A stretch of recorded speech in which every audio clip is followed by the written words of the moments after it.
I was all prepped. I had found the little scav den that Padre sent me the info for, in the basement of an abandoned building on the west side of Hayward. I had broken their security, pinged into their network, tracked their movements in real time as I hung out in the abandoned backlot of the building. The only signs of use were tire tracks and the fact the old gate had a long curving path through the dirt showing it was still open from time to time. I was stacked up on the side of the back door, one hand reaching for the doorknob that I already ensured would open, and the other on my rifle, ready to breach and begin killing. Then I got a call. I almost flinched, took a single breath, in and out, and checked the caller ID. With a silent hiss of irritation I answered. June, I'm a bit busy. Emoto. Drop what you are doing. Something has come up. I look at the moving figures through the walls outlined in digital glows. Bit busy, here June.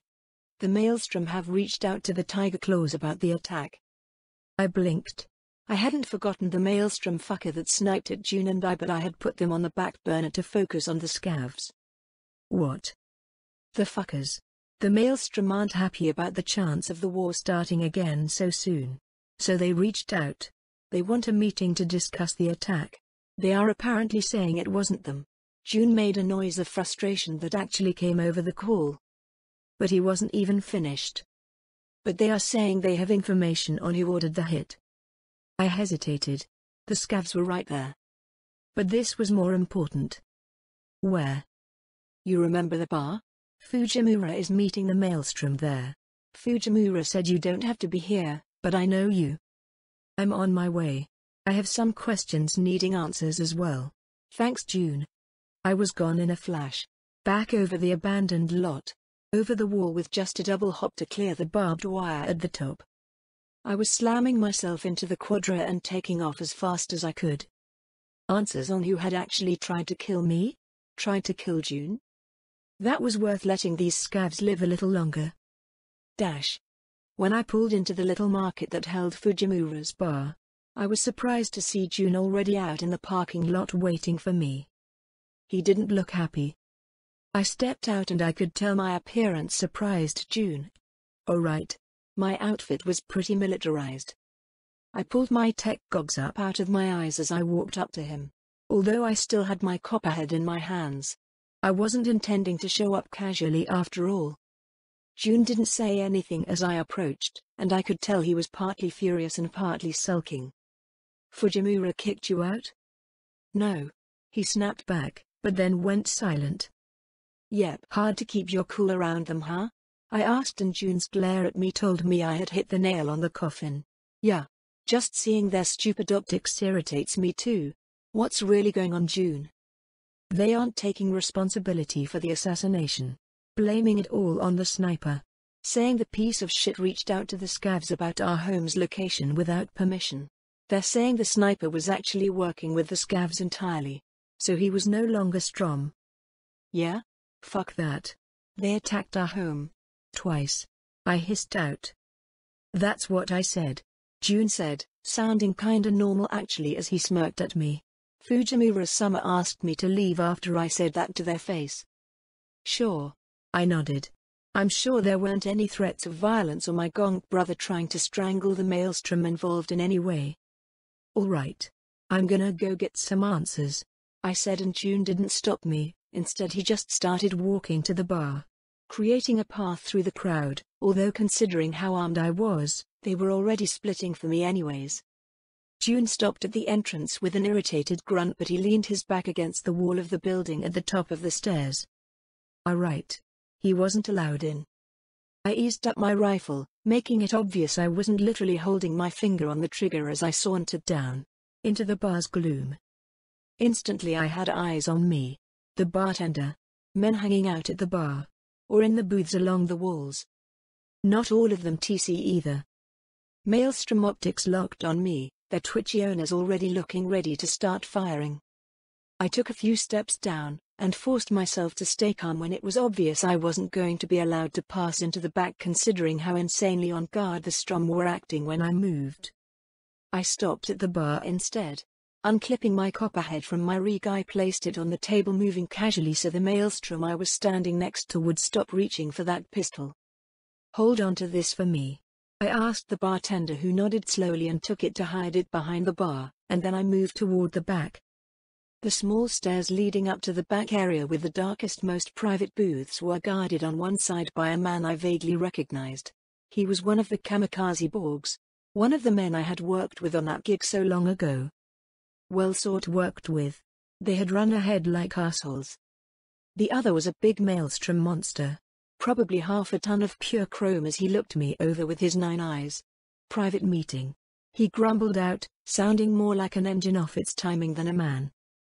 I'm aware, I said, but the Strom shifted, putting himself in the way. The TC guard tensed, but didn't make a move to stop him. Either he wanted to see how it went, or he just didn't want to create conflict between the two factions. I said, private. You ain't on the list.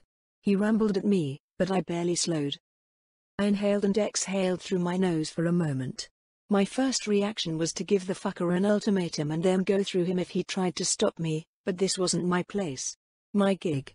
I might have been involved, but this was Fujimura's place, and while I didn't really feel like I owed him anything. June still worked under him. I should still be polite to my brother's boss. Polite-ish anyways.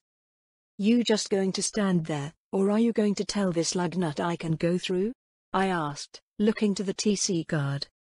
The asshole just shrugged. PFFT. Like I give a shit what this fucker says. You ain't on the hay. He grunted as his eyes suddenly went dark.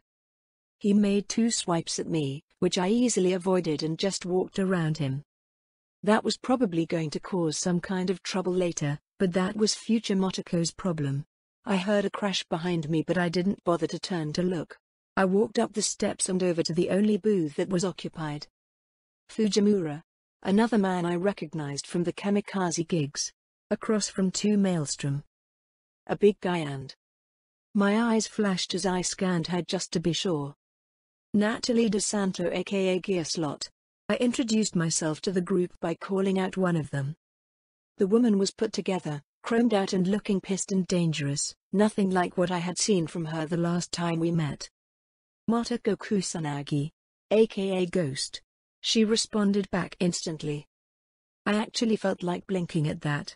That was the first time someone outside the net called me that. Did she look into me to get that name? I wasn't exactly well known in the city. Maybe something on my NCPD rap sheet had update? Now I was kinda curious. I would have to check my rap sheet later. The fuck is this Fujimura? The question came not from the Maelstrom man who was looking on with a face I couldn't pull any emotion from. It was so destroyed. But the Yakuza-looking guy sitting next to Fujimura. The one that it only took a moment to gather was someone higher up the totem pole than Fujimura himself. Mostly because it was the first time I've seen a Tiger Claw member not use Summer when saying his name. An unexpected guest. Asagami-sama, Fujimura answered gravely, as he gave me a look that promised trouble.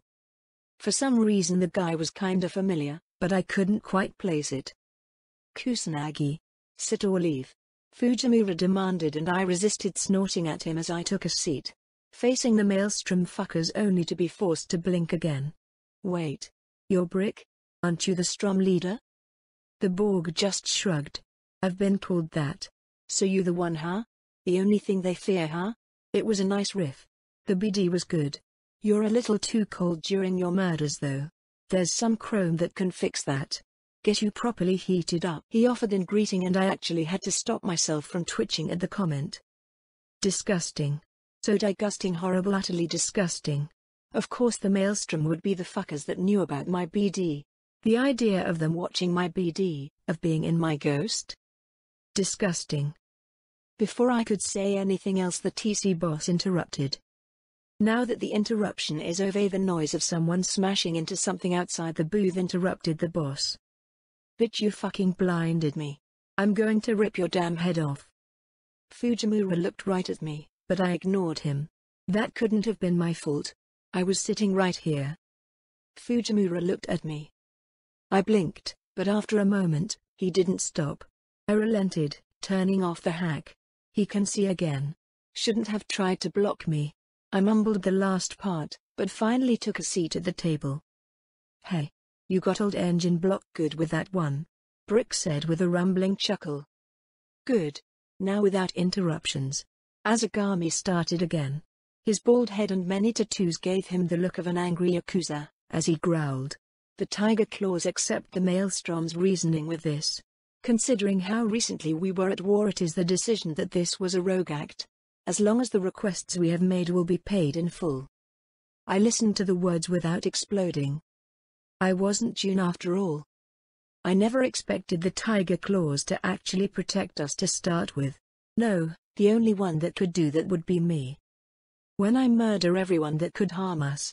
I inhaled and exhaled, letting the cold soothe back the feelings rushing through me. Glad to hear it. Fucking prick causing this kind of trouble. He was a little shit to start with. Brick offered, but now it was my turn to interrupt. I would like to know why he was working with scavs.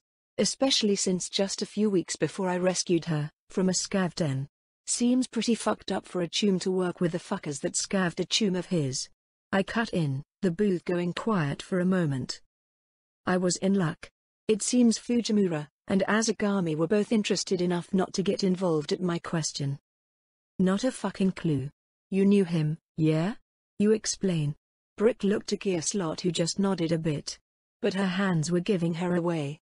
Constantly clenching and unclenching, and nearly popping at how tightly she was squeezing her knuckles together. The fact they were some version of gorilla arms meant she was squeezing tight enough to bend steel. Camshaft. No. Brick cut in, finger raised up so quickly and closely it nearly took off Gearslot's head, it felt like, as he jammed his finger into her face. That's not his name. Not anymore. Fucker betrayed us. He isn't Maelstrom. Call him by his flesh. Randall.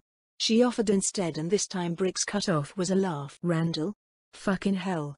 Shouldn't be surprised, never met a Randall that's not a piece of shit. Right. Randall's always been greedy. After he saw the scav den he helped pull me out of. Well, I can't be completely sure, but we think he went looking for them. To get some chrome. That last time he spoke to anyone he mentioned he traded information about you. For more chrome. He didn't mention who he traded with, but I guess we know now. She was looking at me. So me saving your life led to an assassination attempt. I guess I should be lucky that the dumbass was so completely incompetent he and his scav buddies fucked it up. Yeah. She growled out, looking like she wanted to say more, but she looked to Brick and then the others and instead just stayed silent. The failure of this attack is the only reason we are here talking. Azagami said, cutting in as he put out a cigarette in an ashtray. Kusanagi. Drop it. The only member of the Maelstrom responsible is dead. Consider this issue with the Maelstrom dropped. The boss said. Ordering me, as if I gave a shit at his order. I could practically feel my neck itch. My hackles rise. Who was this fat bald fuck to tell me that something was dropped? Kusanagi. Fujimura cut in suddenly and I realized that once again Fujimura was the guy they put in charge of all the TC cyberpsychos. The guy that figures people out and learns how to get them to do what he needs, because he only took an instant to realize that his boss had said something stupid. Go check on your brother. You will not find the rest of this meeting interesting. I considered telling him to fuck off. I was already pissed with this entire situation, but that wouldn't get me anything. Wonderful. Well, this has been completely fucking worthless. I guess it's a good thing for you that I was massacring scavs, and not hitting your people then. I said as I rose up, throwing a final threat to Brick. Hey, we aren't scavs, kid. You got some talent there, but you aren't top shelf yet. Brick replied with a deep chuckle. I stopped my turn away.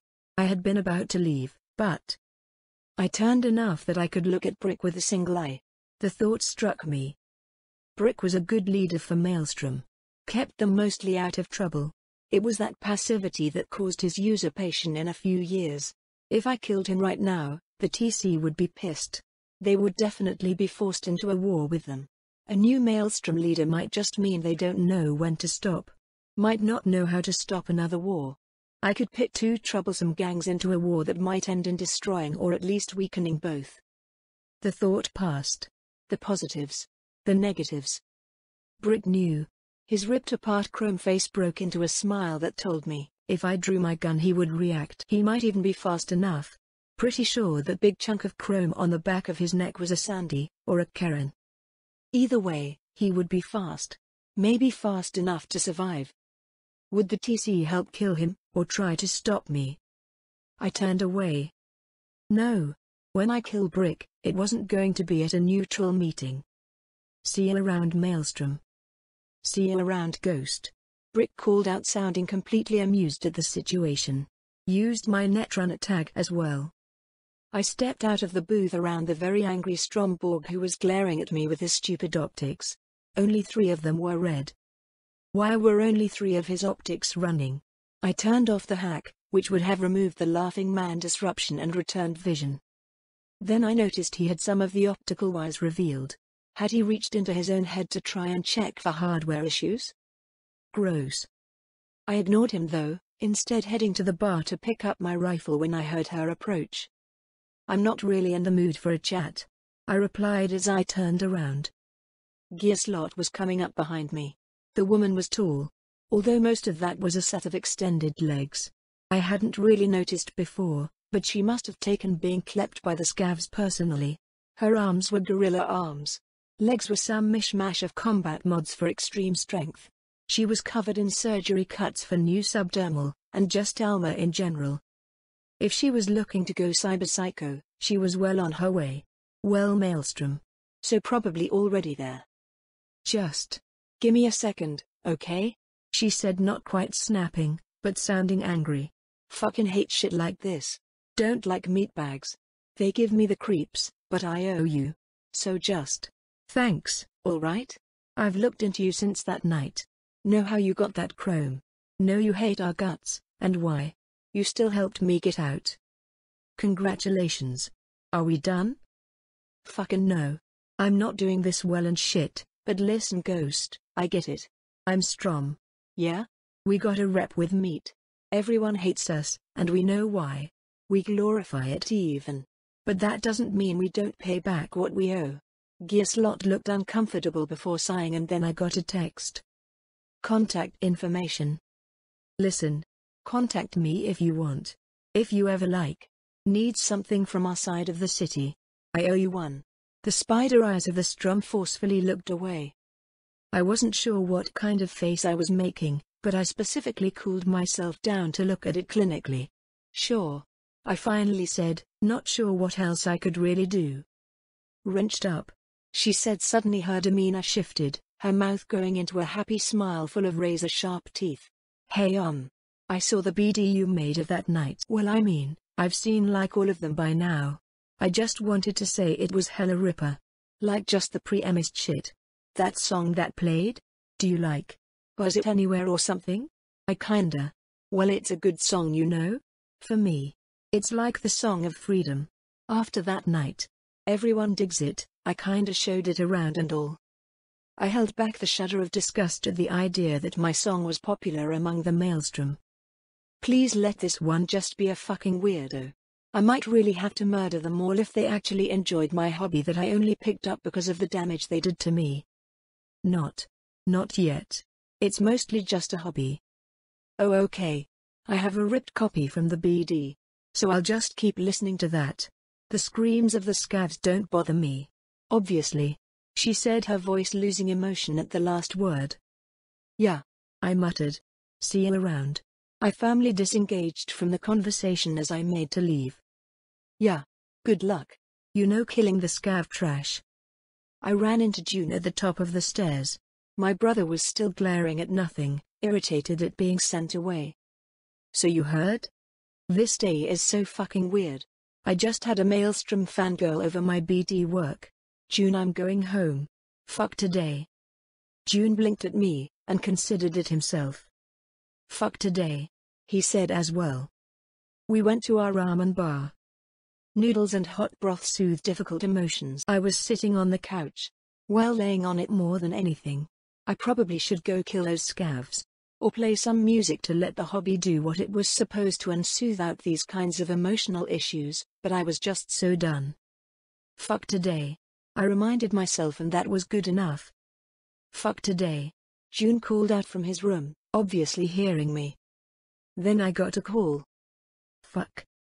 Hey Hiromi, I answered. It wasn't that I didn't want to talk to my best chum. I just didn't want to talk to anyone right now. Motoko, tell this fucking ugly gonk at the front of your building to let us up. Otherwise Hiromi is gonna whoop some fuckhead's ass. I sighed. Fuck today. I'll be right down. I climbed up and didn't so much put on my boots as I just threw them on my feet, so I wouldn't step on anything sharp lying around, and headed downstairs. I was so done with today I even used the elevator. The door opened to arguing. Move aside already. I don't know who you are, and you certainly don't have the right to keep us from seeing Motoko. We're Motoko's gang. Her crew. Who the hell are you supposed to be? The guard in charge, bitch. No one bothers the Kusanagis. I don't care what crazy shit you say. You're gonna get your ass knocked the fuck out if you don't, Motoko. Hey. Just getting rid of. Hiromi, Ichi, Malcolm. Get in the elevator. I demanded, not ready to deal with this. They are your chums then? Had to stop them, and make sure you know? Can't let some weirdos bother you and your brother Motoko. Do you need anything? Hurry it up, you three. I called out and stepped back into the elevator. Finally. Malcolm said, obviously as irritated at the argument as I was. Hey Motoko. How are you holding up? He asked, as the first one in the elevator. Fuck today. I informed him, and he just nodded along like I said something wise. It's okay Motoko. Your chums are here to make your day better. Hiromi called out, smiling, and Ichi passed me an apologetic smile. She was determined to bring us all together today to see what we can do to help. That explains Hiromi's Hirominess. I offered, earning a protesting noise from the girl. I threw an arm over her shoulder and pulled her into a hug. Thanks for checking in on me. I guess I could use a break from all the stuff going on. Right. If my Motoko needs some relaxation, that's what we are here for. I thought we were here to make Motoko let us help kill scavs, Malcolm said to Ichi in a faux whisper. Hiromi of course kicked him, and the two would have broken into a fight if the elevator didn't open. Come on. I called as I walked past the distracted Hiromi with Ichi following. Oh wow. Hiromi stalled out along with the boys when they got a look at the apartment. I mean, there wasn't any glass left lying around, but there were still big holes in the walls and the barrier blinds. Yeah, it's a little fucked up still. June and I need to call in an actual repair guy or something. You are both gonks. I know someone. I'll call them in to get everything fixed up, Hiromi said, and before I could stop her, her eyes flashed as she made a call, and she turned and ignored me as I moved to stop her. Hey. That's Hiromi all right, Ichi said, laughing as he ignored my ineffectual attempts to get Hiromi to stop. She was stronger though. Did she get more chrome? I looked her over with narrowed eyes. Then I reached out. Eep. Motoko. When did you get muscles? I asked as my hands pulled away Hiromi's casual clothes to let me check out her bicep, and then her stomach. Yep, those were muscles there. It's a Biotechnica upgrade package. Motoko. That's so cool. I said I was going to say unfair, but really I had absolutely no room to talk there. Biotechnica, huh? That was neat. I hadn't thought much about BioWare since I kinda just wanted to go full Borg eventually. I shrugged and pulled my chrome hands free of Hiromi's clothes, realizing why Hiromi was wiggling and flushed at my exploration. Sorry, were my hands cold? I quickly pulled them away and checked my chrome palm against my cheek for a second. No, it wasn't too bad. Maybe Hiromi just has a high body temperature? She was always looking flushed after all. When did you get BioWare work done? Malcolm asked, curious, and Hiromi shushed him as she was still on the phone. A few moments later she blinked and her eyes were back to normal, and then she leapt on me. Wah. You. Not when I'm on a business call, you gonk. She shrieked as she pushed me down and tried to faux strangle me. I couldn't help but start giggling, because while Hiromi was pretty strong, I was still stronger, and her response was great.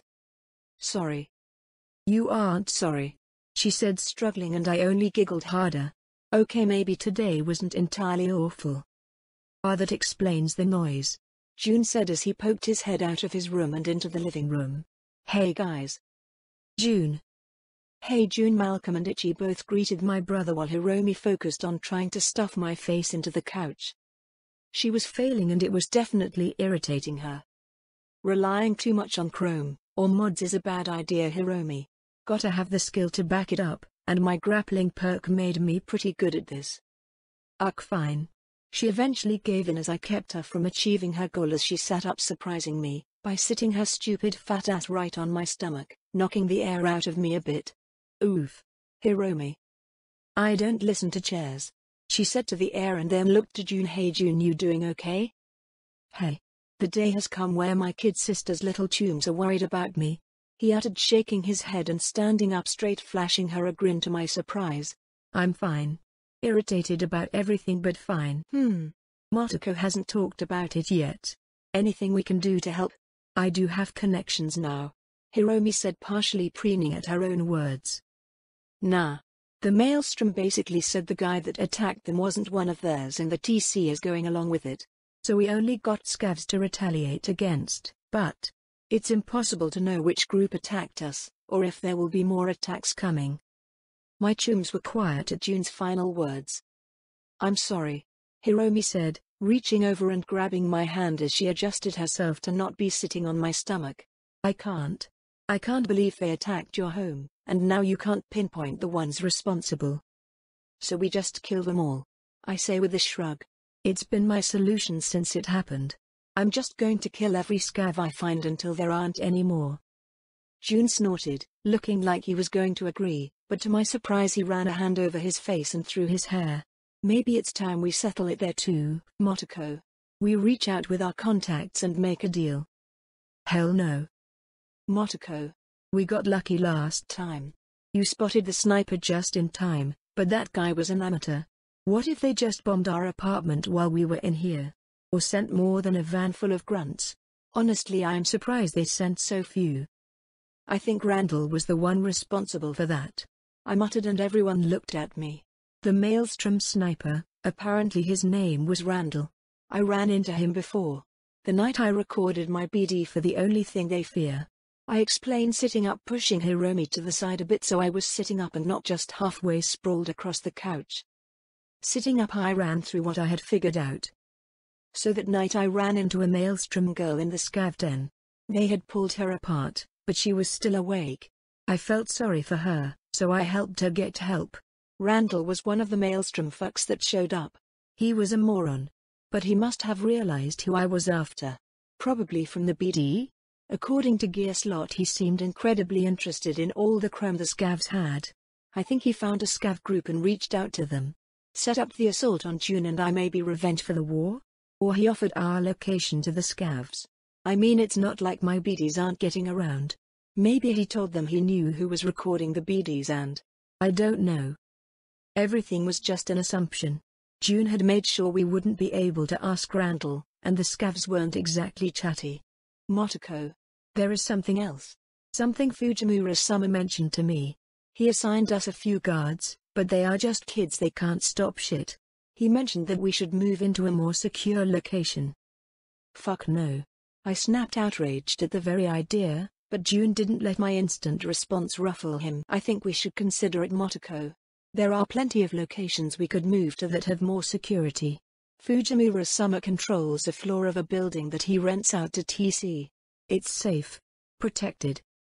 June, I said no. We aren't. I'm not moving. This is our home. I denied, but June moved away from the wall he had been resting against and walked around Itchy and Malcolm, who were both being really quiet.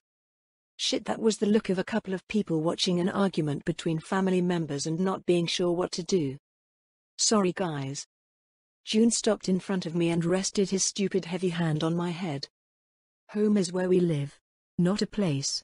I want you to be safe, Motoko. I want us to be safe. I try to protect you as much as I can, but you just do whatever you want anyways, so I can't stop you there. But I think we should move. To a bigger place, a more secure place. Don't you want a bigger room? One with your own space? I like my current room just fine. It's a closet, you gonk. You've never had a real room before. You could have a workbench and tinker with your stuff without me accidentally sitting on it, or... Wait, when did you sit on my stuff? June blinked at me and then just mushed my hair. We are going to look around at places. Maybe tomorrow. Keep an open mind, okay? Then June disappeared, and as I fixed my hair I looked up to see him disappear back into his room.